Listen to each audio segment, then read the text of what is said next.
서울 등호 쌓인 연합뉴스.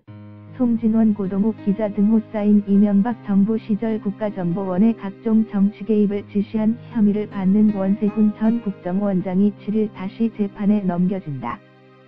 서울중앙지검 국정원 수사팀 팀장 박찬호 두 차장검사 관계자는 5일 원 전 원장에 대해 한꺼번에 기소하기는 어렵지만 일부 추가 기소가 있을 것이라고 밝혔다.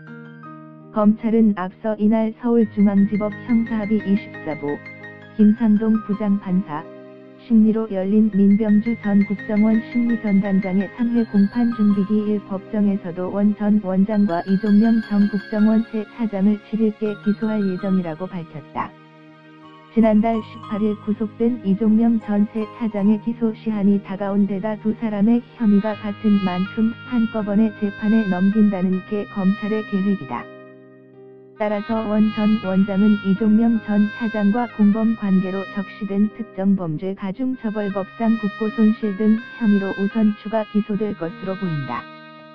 국정원 심리전단을 관할하며 최대 48개에 달하는 민간인 댓글부대, 사이버 외곽팀을 운영해 이들에게 70억 원가량의 국가 예산을 부당 지원했다는 것이 혐의의 요지.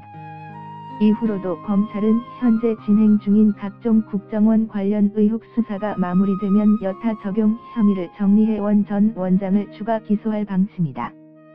국정원이 보수단체를 동원해 박원순 서울시장을 비롯한 옛 야권 인사들을 제압하려는 정치 공작을 벌인 의혹, 정부의 비판적인 문화예술인의 이미지를 실추시키거나 정부 지원에서 배제한 의혹, 공영방송 장악을 위한 문건을 생산하고 실행에 옮긴 의혹 등에서 원 전 원장은 공범으로 입건돼 있다. 원 전 원장과 이 전 차장이 기소되면 법원은 앞서 같은 혐의로 재판에 넘겨진 민병주 전 단장까지 포함해 세 사람의 사건을 병합해 심리할 가능성이 크다. 검찰은 이날 재판에서 범행 시기나 지시 체계가 동일해서 같이 재판하는 게 맞을 것 같다고 의견을 밝혔다. 이들의 사건이 병합되면 지난 8월 말 국정원 댓글 사건의 파기환송심 선고 이래 세 사람은 다시 같은 법정의 피고인으로 서게 된다. 당시 원 전 원장은 정치 개입과 선거 개입 혐의가 모두 유죄로 인정돼 징역 4년의 실형을 선고받고 법정 구속됐다.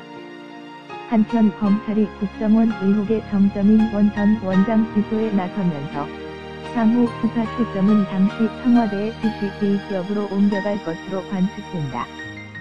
검찰은 원 전 원장이 재임 시절 이명박 전 대통령을 수시로 독대한 정황을 파악했으며 국정원의 정치공작 활동을 이 전 대통령에게 보고하고 지시받은 것이 아닌지 의심하고 있다.